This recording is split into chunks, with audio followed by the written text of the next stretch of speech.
May ya'mal salihan min zakarin wa untha fahuwa mu'minun faulaika yadkhulunal jannata wa la yuzlamuna nakira.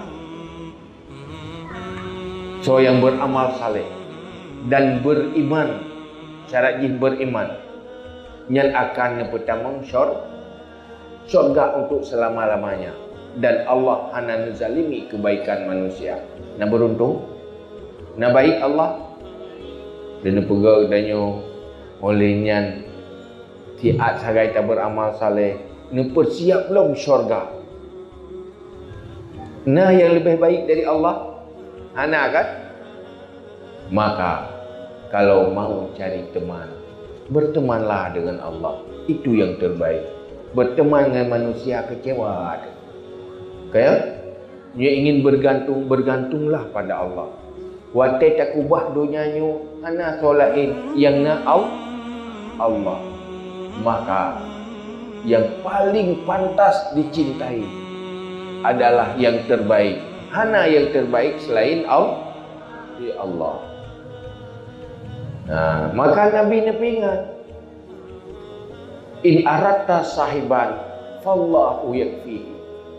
Man arada sahiban fallahu yakfihi. Kalau kamu ingin cari teman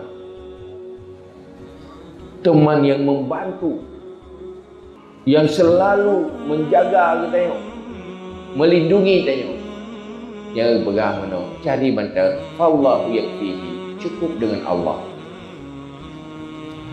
Ci lagi tak interaksi dengan tu, menan tak berinteraksi dengan Allah, insya-Allah Allah pasti dekat. Moga-moga ya Allah gerot kan? Ya Allah ya Qadim. Oh ya Allah gerot. Puas sebagai pertama, tapi beda anggap Allah teman dan tengah dia. Salah.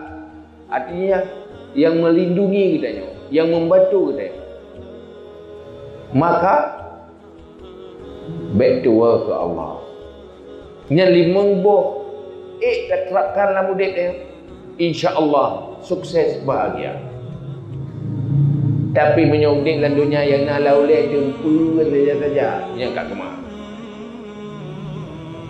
Yang menyulagi yang orientasi udik. Dalam dunia saya saja laulai, umpun saya laulai.